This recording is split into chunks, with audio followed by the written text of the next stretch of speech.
Hi, everyone. I'm Jamie Starnes, and I'd like to begin today by asking who here is into true crime? Same. So I started following the genre pretty early on in my life with Unsolved Mysteries or America's Most Wanted in the 90s.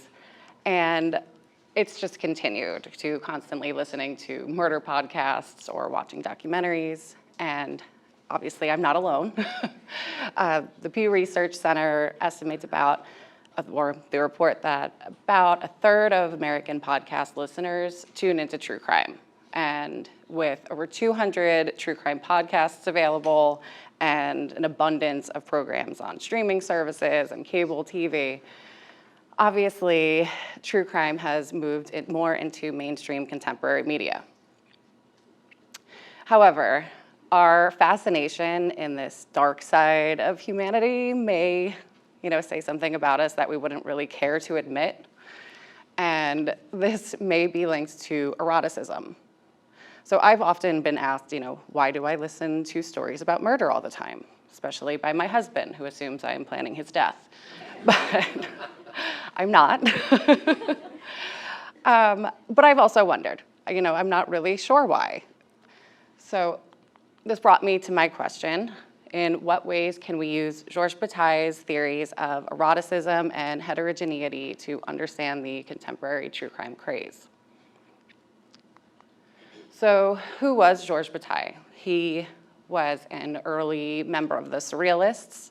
He was a writer, an artist, philosopher, anthropologist, and he was really fascinated in human nature and just the complexities of humanity.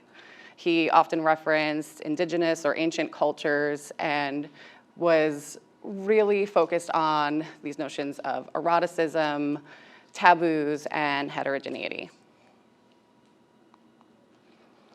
So a little background on the true crime evolution. It's been around probably as long as humans, but in print at least, it started with the printing press.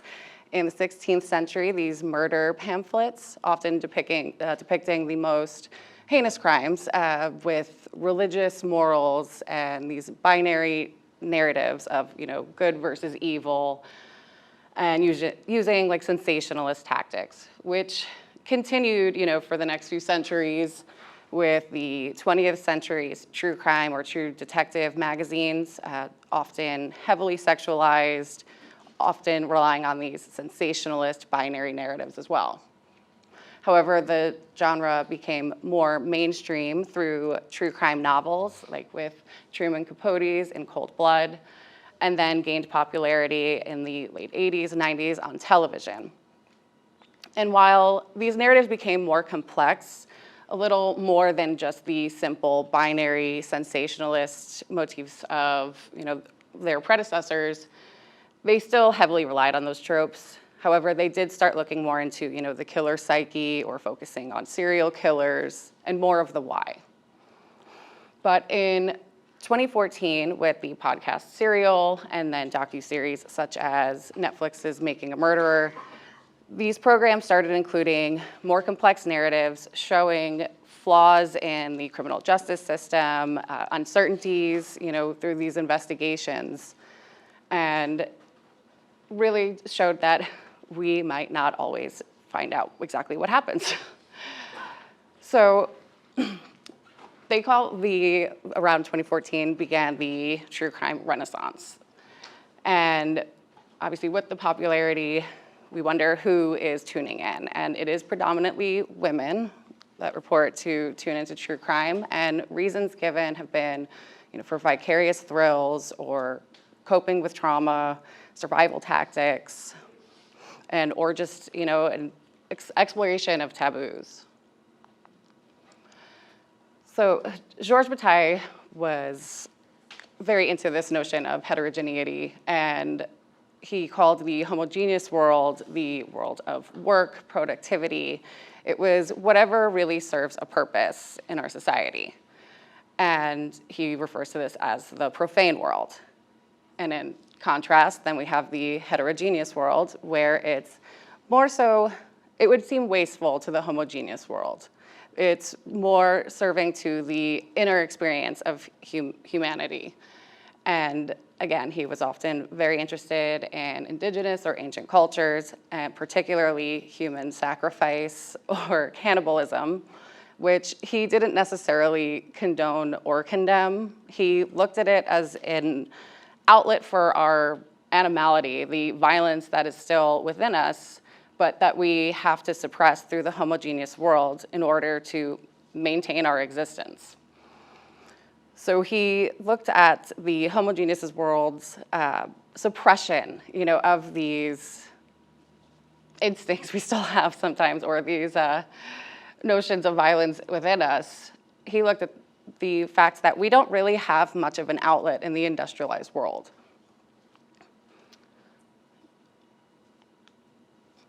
So the conflicting feelings that can come through true crime, this strange pleasure we get from hearing someone's horrible story, like through that pain, and then we feel that pain. But there's this juxtaposition between these contradictory feelings.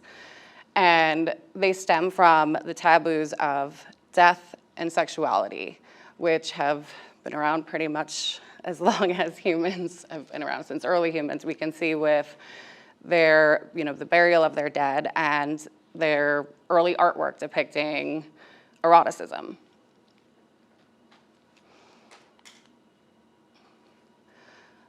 So true crime, especially these binary, sensationalist true crime narratives, often depict, these taboos, and the audience can vicariously experience the taboo and essentially transcend this mortal anguish, vicarious mortal anguish, because they're not themselves putting themselves in danger. However, they're experiencing this through someone else's experience.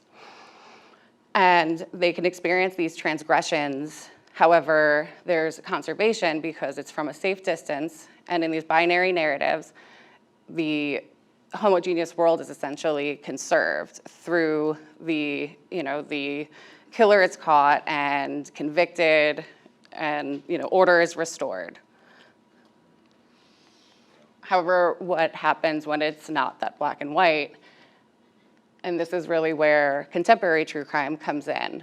And rather than solely giving the illusion of order or relying on that illusion of order, it's kind of poking holes into this notion of this certainty that these more traditional narratives really pushed forth. Sorry, hang on one second. There's a lot of you in here.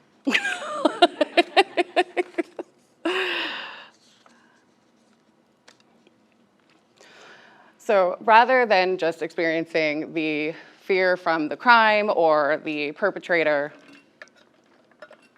the audience is also given this other element of fear through these contemporary true crime narratives.